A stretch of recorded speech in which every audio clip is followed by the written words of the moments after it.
Prince Harry is walking away from a charity he started nearly 20 years ago, an organization that helps young people in southern Africa. He says he simply cannot work with the chair of the charity's board. Remy Inocencio has the story.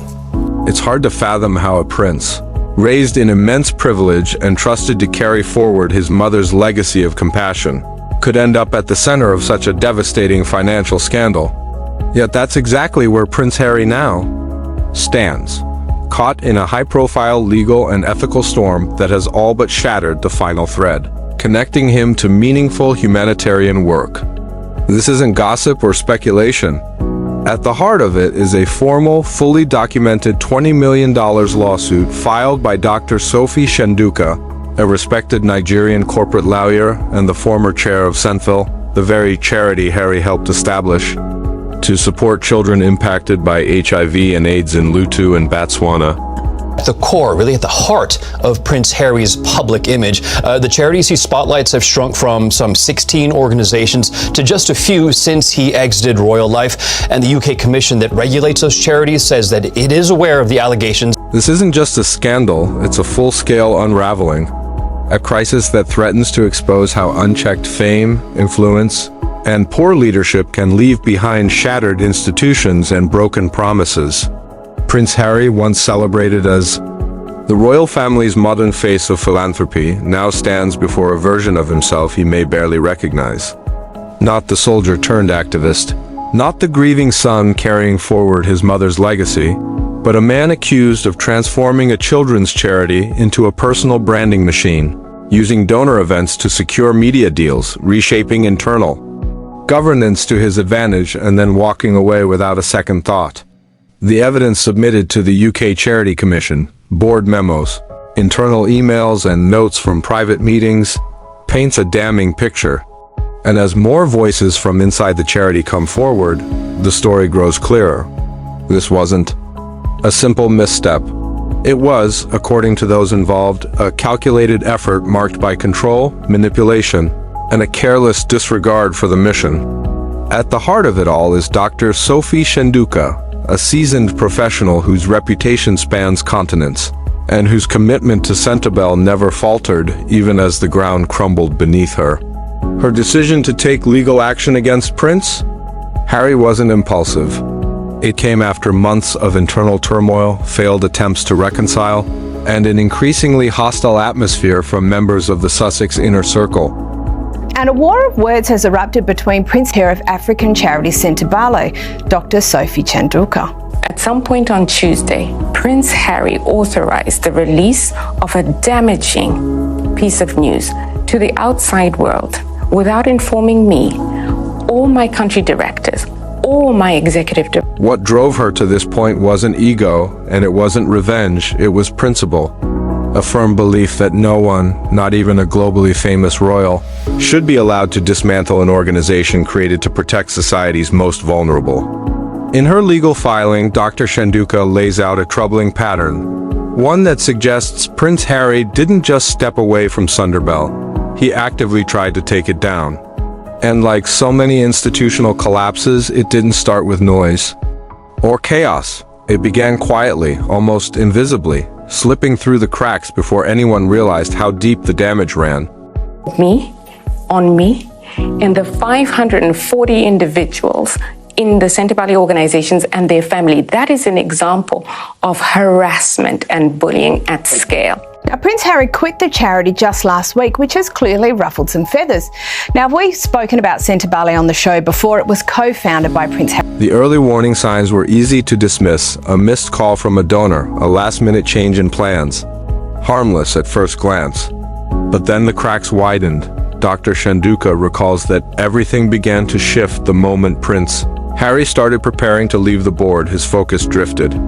He no longer approached governance meetings with purpose, and slowly, the charity stopped feeling like a mission and started looking like a backdrop, something to stand in front of, not stand for. But the real issue ran deeper than absence. It was the growing sense that he had already checked out, not just physically, but in spirit.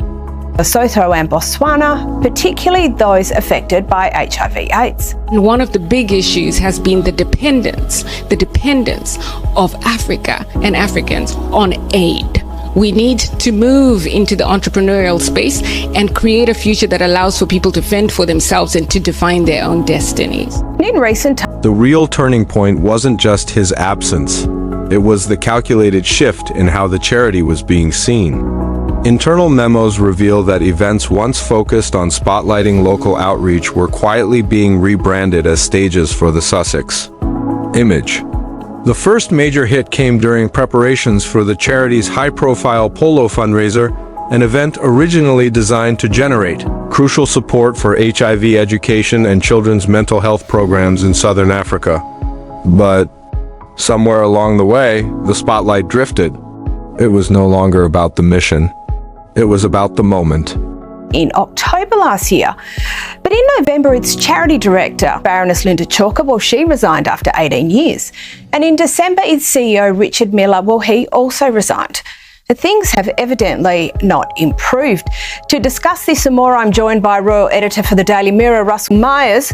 Russell, the back and forth of allegations regarding Dr. Chanduka and her team had everything in place. The venue was secured, regional partnerships were aligned, and final logistics were underway. But then, according to her account, Prince Harry's team began making unexpected demands. They weren't requesting coverage to highlight the charity's mission. Instead, they wanted film crews to shoot a Sussex-focused segment tied to a streaming deal. The whole thing was to be staged, interviews scripted, donors handpicked, camera angles carefully planned. It felt less like a fundraiser and more like a production set. Now, what's happened and what's the latest? Well, indeed, Caroline. You just been through the war of words in parts there, but also the huge number of stars who have left in sort of very grey circumstances over the last couple of years. And I think that is really the central point as to what it... According to documents submitted in the case, storyboards had already been circulated, and they told a very different story. Prince Harry was front and center, cast as the leading voice, while the children and core programs, the fundraiser, was meant to support were barely mentioned. The tone had clearly shifted, and so had the purpose. What was once a heartfelt campaign now looked like a spotlight moment. The venue, uneasy with the direction things were taking, pulled out. Sponsors soon followed. And just like that, the entire event fell apart.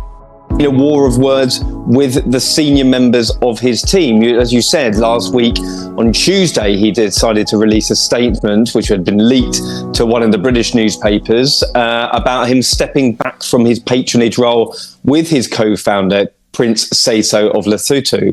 And that really is interesting, because why did Prince Harry feel... What made it all sting even more was how the collapse was spun. Instead of acknowledging the internal tensions, Harry's team reportedly leaked polished talking points to the press, painting the cancellation as just a logistical hiccup, something no one could have prevented. But for those on the planning committee, the truth looked very different. To them, it was a glaring sign that the charity was being repurposed as entertainment. Staff who had poured months into the event were left reeling. Donors were left in the dark, confused and questioning what had really happened. Is a charity he has huge affection for. It's a charity that he's been recently to do work in across Africa, and the fact that the chair of the board of trustees is engaged in this war of words is potentially damaging for Prince Harry. Sophie Chanduka is an Oxford partners who had joined the cause out of faith in Sentable's integrity were now left wondering if they'd unknowingly stepped into a Sussex media rollout. The fallout was swift. Phones stopped ringing, budgets unraveled. In a bid to bring things back on track, Dr. Chanduka called an emergency board meeting, only to discover that her leadership had been quietly undercut. Her decisions sidelined without a word. of using harassment and bullying at scale. She also accused Harry of trying to use the Sussex machine against her, and that stems from those pictures we were just seeing of that charity polo match, which was last April in Miami, where there was a bit of an awkward moment where Meghan was handing over a trophy to Prince Harry's winning team. Sophie was there as well. And What unfolded next was no longer just a matter of miscommunication, it was a slow unraveling of purpose. According to transcripts and eyewitness accounts, Prince Harry's representatives began quietly pressuring other board members back. The Sussex rebranding or risk losing access to major media platforms. Some gave in, wary of confrontation or lured by the appeal of royal proximity, and started distancing themselves from Dr. Chanduka's leadership. The board, once united by mission, splintered into camps divided by PR strategy, personal loyalties, and media influence. In her legal filings, Dr. Chanduka described a troubling shift. Governance, she said, had started to resemble a media monarchy where control trumped cause and visibility was mistaken for real impact. She stood her ground, pushing for transparency, clear procedures, and a return to the charity's original mission, but the foundation she'd worked so hard to protect was beginning to crack. One of the clearest signs came during an urgent attempt to salvage Sentable's public image after the polo fundraiser's collapse. With pressure mounting, a private meeting was called to discuss next steps. Prince Harry didn't attend. Instead, his team submitted a pre-recorded video, but rather than focus on the children or the work being delayed on the ground, the video centered on Harry's personal journey, his family's vision, and the importance of resilient storytelling. Many watching it felt tone deaf. Children in Lutu and Botswana were still without mental health services, outreach teams were stalled, funding was drying up, and yet the message seemed clear: optics had taken priority. The moment insiders now refer to as the incident on the field happened just weeks later during a private engagement in South Africa. It was a delicate gathering meant to honor local staff, reconnect with partners, and begin rebuilding trust. Carefully organized by Dr. Chanduka and her team, the event included select media, dignitaries, and charity members. Prince Harry had confirmed a remote appearance, but it was Meghan Markle, not officially tied to the board, who arrived in person, unannounced. As staff prepared for a youth-led segment, Meghan reportedly approached the team, interrupted their prep, and directly told Dr. Chanduka to get out of the way. The tone, witnesses say, was sharp and dismissive. Everything froze, no one stepped in. It lasted less than half a minute, but the moment left a deep mark.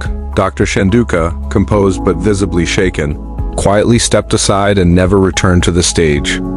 Photos from that day tell the story. Meghan at the center, Dr. Chanduka in the background, fading from view.